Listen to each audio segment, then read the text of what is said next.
Welcome back to our lecture. In today's lecture, we are diving into the fascinating world of ethical hacking and exploring why Python stands out as the ultimate programming language for this field. So, if you are interested in cybersecurity and curious about the tools that power ethical hacking, you have come to the right place. Let's get started.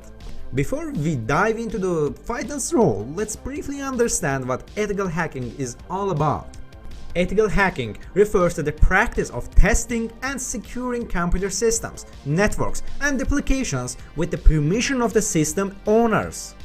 It helps identify vulnerabilities and weaknesses, ultimately strengthening the overall security posture.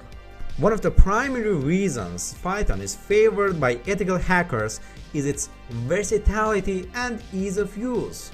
Python is a high-level programming language known for its simplicity and readability. Its clear and easy-to-read syntax makes it beginner-friendly and allows hackers to quickly grasp its fundamentals.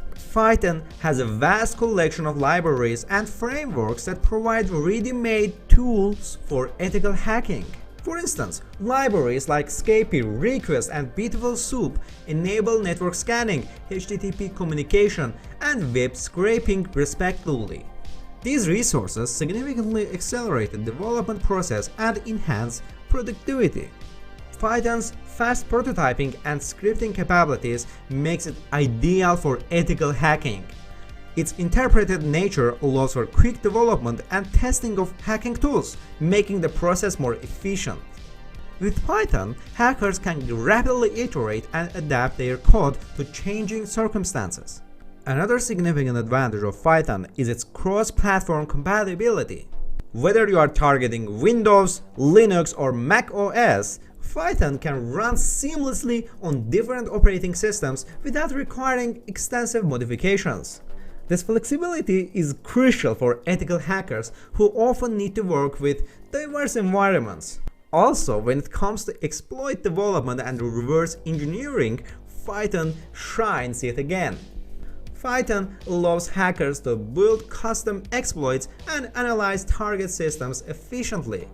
Its capabilities, combined with libraries like PinTools and PyCrypto, enable professionals to dig deeper into vulnerabilities and devise effective countermeasures.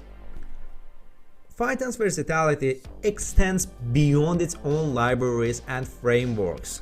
It seamlessly integrates with existing security tools and frameworks, such as Metasploit, Nmap, and Wireshark, making it an indispensable language for ethical hackers. Python acts as a glue that connects different tools and enables hackers to orchestrate powerful and complex attacks. In this section, you will learn about the different kinds of data you can work with in your Python programs. You will also learn how to use variables to represent data in your programs. So what really happens when you run main.py program? So let's take a closer look at what Python does when you run this program. And as you can see here, Python does a fair amount of work even when it runs a simple program, right? So when you run this code, you should see this following output here. So when you run this program, the ending PE here indicates that the file is a Python program. So your editor then runs the file through the Python interpreter, which reads through the program and determines what each word in the program means. For example, when the interpreter says the word print here, followed by the parentheses like this, it prints the screen whatever is inside in the parentheses. So as you write your programs, your editor highlights different parts of your program in different ways. For example, it recognizes the print is the name of a function and displays that word in one color. It recognizes that hello world Python or hello typhoon is not a Python code, and it displays that phrase in a different color. As you can see in this case, it's green, and this is called the syntax highlighting. So here, for example, this is a green, right? So this is syntax highlighting. The Python tells us this is a string that's going to be printed on the screen, and this is a function, built-in function that Python has, and these are the parentheses here. Let's see here. So whatever we write inside this parenthesis will be printing here.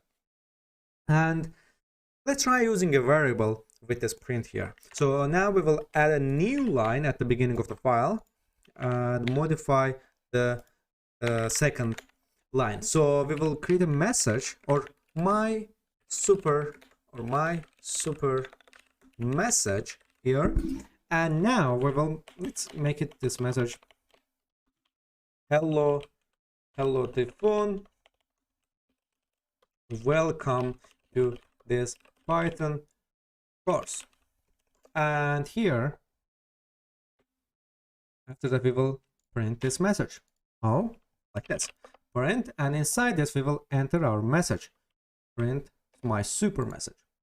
And now let's run this program and let's see what happens. By the way, you can run this program with Shift and F10, this combination of shortcut, and you can also run this by pressing this run main button here.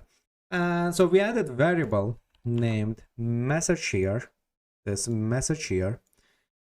Every variable is connected to a value, right, which is the information associated with that variable. In this case, this variable here, let me actually get my pen. Yes, so this variable here is connected. So this is the value. So this value here is connected to my super message named variable. So adding a variable makes a little more work for Python interpreter when it processes the first line. So this is the first line. Firstly, it associates this variable my super message with the hello Typhoon, welcome to the Python course value. So when it reaches the second line, it prints the value associated with my super message, in this case it's welcome, hello Typhoon, welcome to this Python course here, right? And let's expand on this program by modifying this main PE to print a second message. Now let's add a blank line here and then add 2 new lines of code. So here we will again write my super message, and this is the best and fastest Python course in the world. And that's it. Now we will again print the message, which is my super message. Now here, let's run this and you will see what happens now. So you can change the value of variable in your program at any time, and Python will always keep track of its current value. So for example, when we first defined my super message, its value was this. Hello Typhoon, welcome to this Python course, and this is the print that we printed here. And the second variable, this is the same variable, right? These are the same. These are the same for now. These are the same variables, but they after line 4, they do not contain the same values. That's it. You can change variables whenever you want in Python. And here, now let's learn about the naming and using our variables, which is you will need in Python a lot of times. So I'm waiting you in the next lecture. When you're using variables in Python, you need to adhere to a few rules and guidelines. Breaking some of these rules will cause errors. Other guidelines just help you write code that's easier to read and understand. And be sure to keep the rules in mind when working with variables. So first, let's start with variable names. So variable names can contain only letters, numbers, and underscores. They can start with a letter or an underscore, but not with a number here. For instance, you can call variable message underscore 1.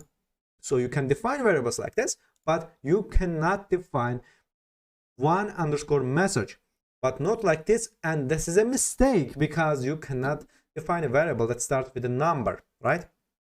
So this is a mistake. And you cannot define variable with spaces here. So avoid, and also avoid using Python keywords and function names as variable names. For example, do not use word as print as a variable name. So Python has reserved it for a particular programmatic purpose. And variable names should be short but descriptive.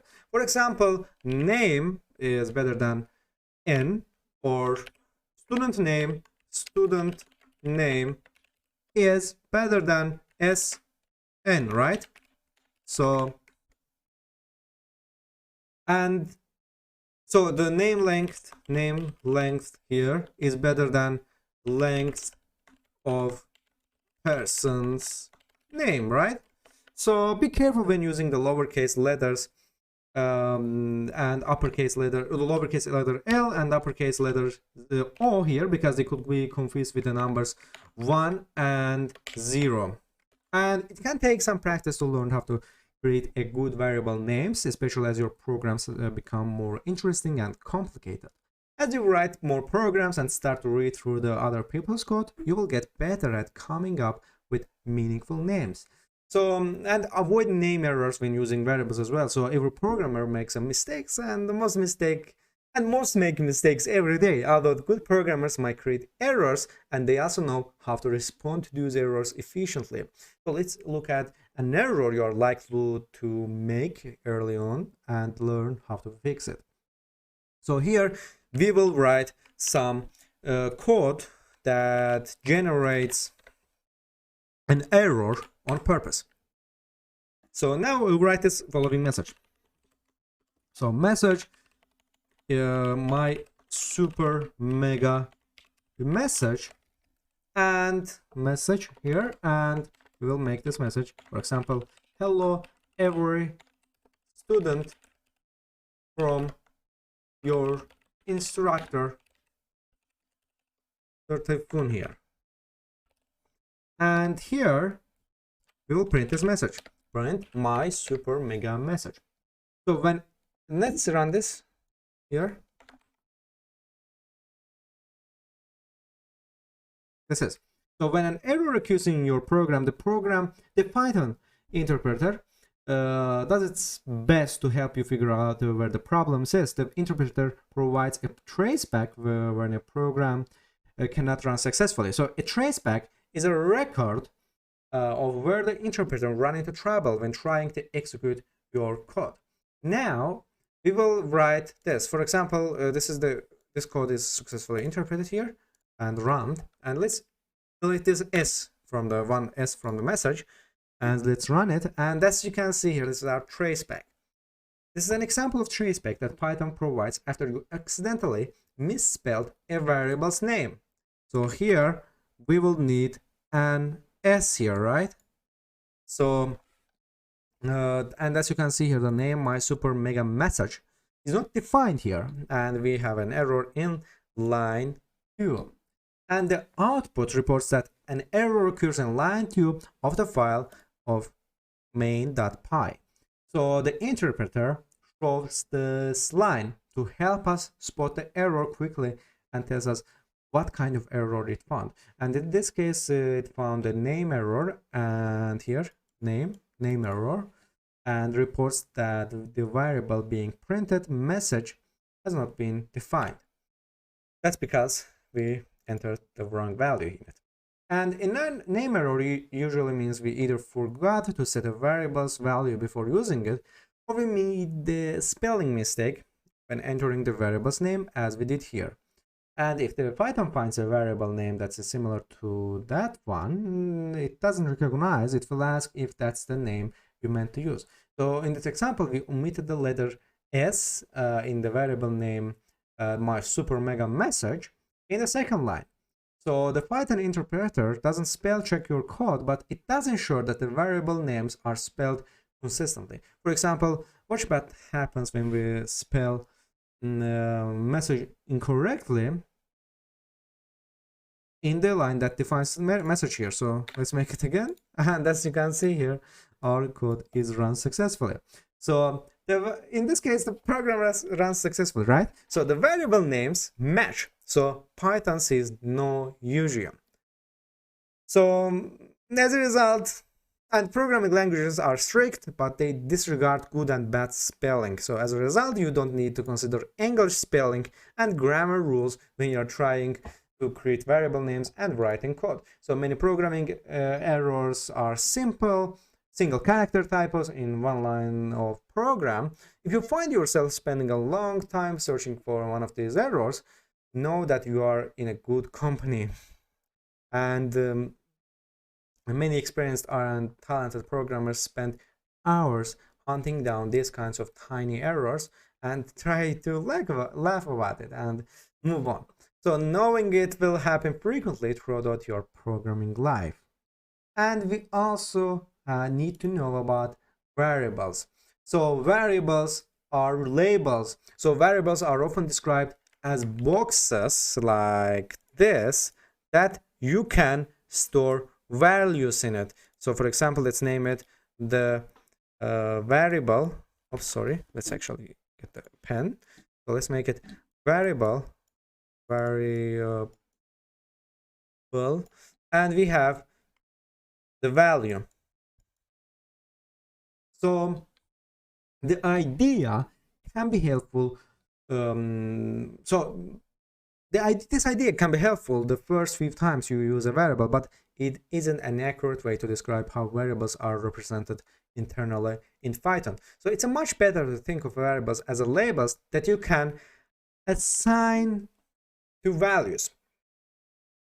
You can also say that a variable references a certain value. So this distinction probably won't matter much in your initial programs, but it's worth learning earlier rather than later. At some point, you will see unexpected behavior from a variable, and an accurate understanding of how variables work will help you identify what's happening in your code. And the best way to understand new programming concepts is to try using them in your program. So if you get stuck while working on exercise in this course, try doing something else for a while. So if you are still stuck, review the relevant part of that section and watch this lecture again. If you still need help, you can ask me anytime and I will answer you immediately.